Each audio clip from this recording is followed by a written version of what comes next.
Well, I'm always the cheery one to come and address you because we always get to talk about an important issue of threats to our nation. And when we discuss that, of course, we're entering a time period where the threats are extraordinary. They've not been either on the domestic side or on the international side to the heightened level that they are. If you recall, the FBI Director Wray, in testifying before Congress repeatedly over the last several months, has said that the threat level for a terrorist attack in the United States domestic is higher than he has seen since 9/11, and he continues to use the phrase that the lights are flashing red. And of course, we all know what's happening on the international scene, but to have both of those things corresponding at the same time certainly I think shows that it bears our attention. I appreciate, Jim, the opportunity to talk about those issues. But first, let's talk about the committee for a moment. I got the opportunity to come and speak to you last year when I was first handed the Intelligence Committee. And one of the responsibilities that I was given then, and amazing as it sounds, is to return the Intelligence Committee back to national security. And we all know from the partisanship and the derailing that occurred of the committee when it was taken through the Donald Trump impeachment process, which was supposed to be in the Judiciary Committee.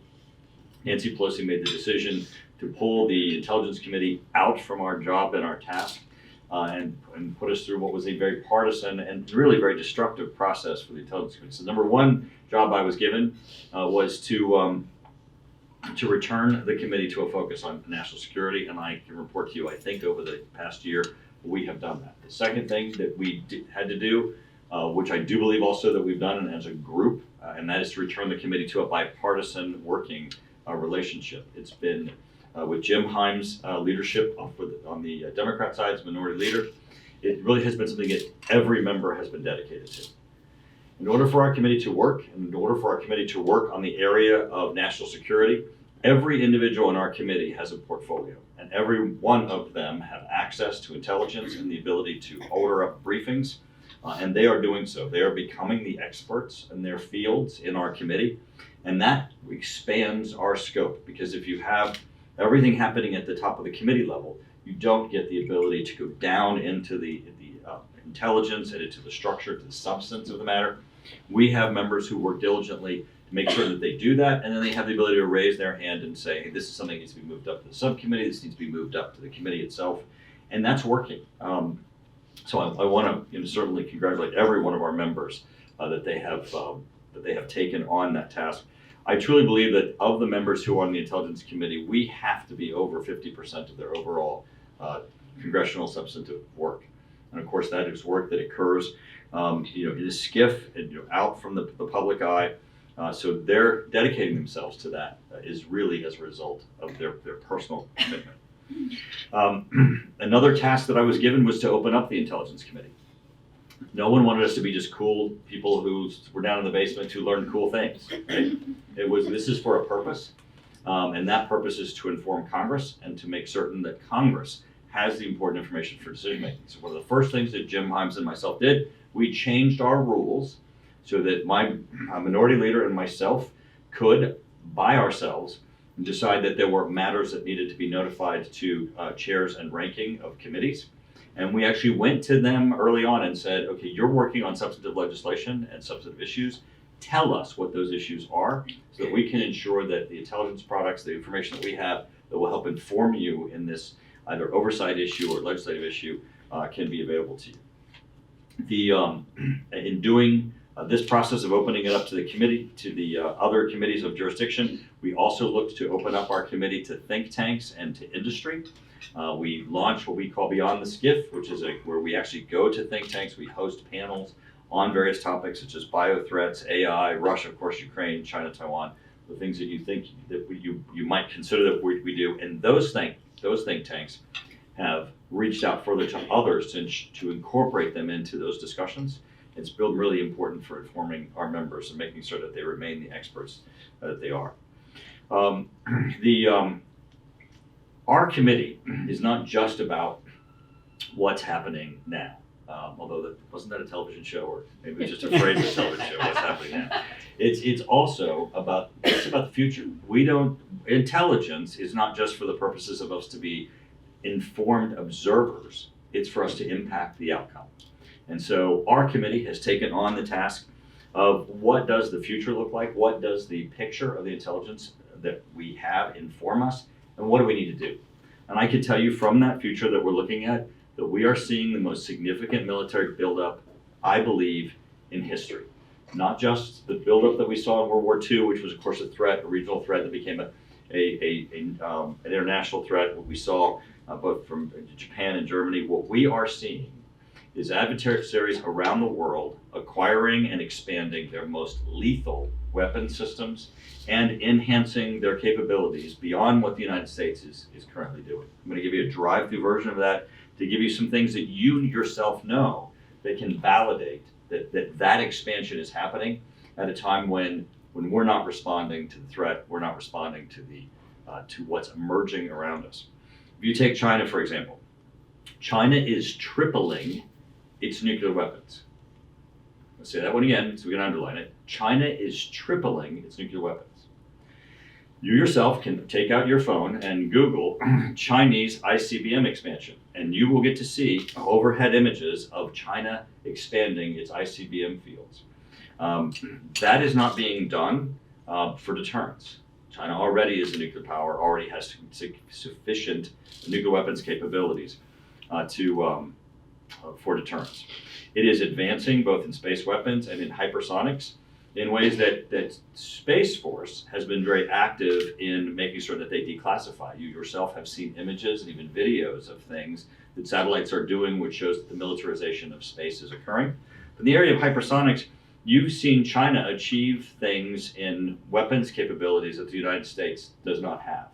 We've not been there before. As a group, as a room, we've not been able to say that we've actually seen our adversaries achieving military capabilities that exceed what the United States capabilities are. North Korea continues to expand its nuclear weapons capabilities and most recently was declared capable of hitting the East Coast.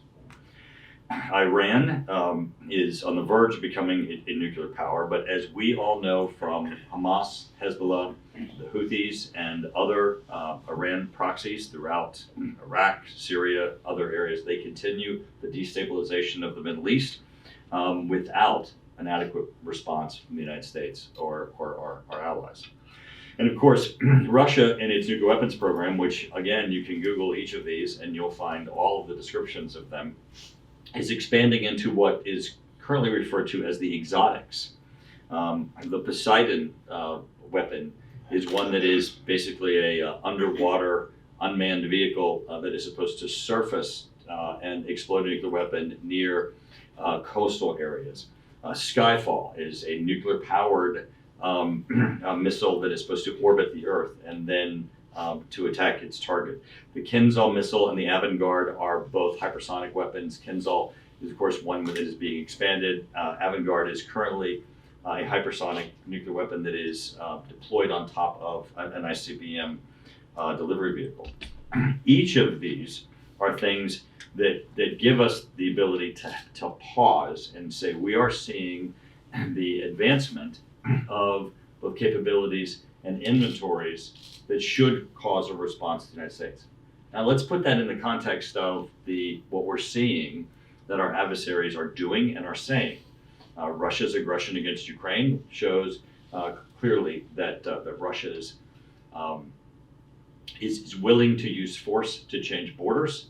And if you look to what Vladimir Putin himself has said, he has openly indicated a target of the Baltics and, of course, Eastern Europe, Poland, and other nations that he has set in his sights.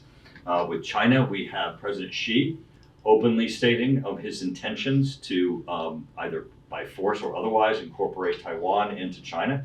But I want to turn you to something again that you yourselves know that I think was kind of missed as being perhaps the most important event that occurred in national security discussions last year, and that was when President Xi and Vladimir Putin stood next to one another, and they were caught in what was called like an open or hot mic, we call them, and President Xi is talking, and he says, "We," meaning himself and Vladimir Putin, are bringing about change that has not happened in 100 years. Now we all know what 100 years ago was. 100 years ago was World War I and World War II. And what happened in World War I and World War II? It was take off all the labels, and the actual conflict was between authoritarianism and democracies. And democracy won. And when he's saying we want to bring about that change, he means that they want to refight that fight, and that their intention is that authoritarians win. That's why it's so important that we take action and that we understand clearly. I think one of the first things that we need to do is that we need to actually believe our adversaries. Their words currently are matching their capabilities and their actions, and so frequently we downgrade our view of what they're saying as being rhetoric or blustering, but actually they're telling us and they're telling the world straight up what their intentions are. We need to oppose their aggression, and of course that means that Congress needs to pass the Ukrainian supplemental. We need to give Ukraine everything that it needs, including long-range weapons, so that they can hold Russia at bay and that they can win back their territory. This is one that we need to win. I've been to Kyiv 3 times since the war has begun. I was in Munich 2 weeks ago with Zelensky. His resolve and his ability to mobilize the world is extraordinary. He makes it clear for all of us that this is a fight for democracy, and he calls us and challenges to that I think that we need to rise to it. We need to modernize and innovate in our own military. Today, what we have on the books for hypersonics is important. You'll see a line if you look in the DoD budget. None of the programs or plans that we have currently in hypersonics match what our current adversaries are fielding. It is still looking for hypersonics capabilities, which are important, which we were ahead on, and we were achieving beyond all of our adversaries, but our bar is lower than it needs to be. We need to raise the bar on modernizing and innovation. As Congress, we need to stop the CRs. Every time, and I know you guys know this, and those of you who are in industry, every continuing resolution robs us of an ability to modernize and innovate our military and stifles the ability for our military to rise to the occasion of what our current threats are.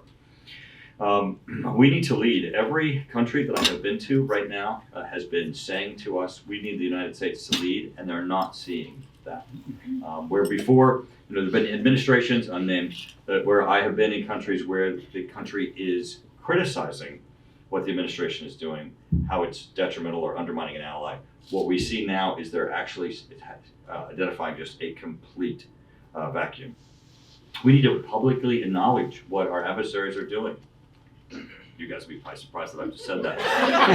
we need to publicly acknowledge what our adversaries are doing. It really does impact the outcome when our adversaries' actions are being exposed, and there is worldwide discussion of the implications as to what those actions could be. We certainly have seen it in Ukraine. It changed the outcome when the administration produced information as to what Putin was planning. Many times he had to abandon plans as a result of their being exposed. We've certainly seen it with Space Force itself.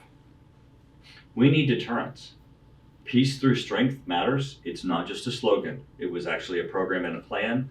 It was actually a to-do list. We implemented it. Some of the things that we're doing today are capabilities that are still from the Reagan legacy. We need to make certain peace through strength, that we raise that bar, and that we make certain that we reach it, which is the last one I'm going to end with on our items of to-do list to respond to the threats that we have, and that is production. It is unbelievable that today, and you can, again, Google this and you'll find it in every news article that's out there, Russia has risen to the occasion of production of military munitions and needs for their fight against Ukraine, and the entire West, underline, the entire West has not risen to that level of production. With our surface-to-air missiles, our missile defense capabilities, we have exquisite and unbelievable capabilities, but our ability to produce Patriots and other missiles and actually put them into a conflict is incredibly restricted, and that's something that we need to address. On the Intelligence Committee side, I can tell you this, that on our oversight function, we have the most incredible and best intelligence community in the world. The things that our intelligence community is able to achieve, bar none, is the best. I do believe that it's not just an issue of listen to it and trust it. It's an issue of translating it to actions and to-do lists so that we can impact the world to make certain that our national security and our country is safe and that it's safe for democracy. Thank you. Great.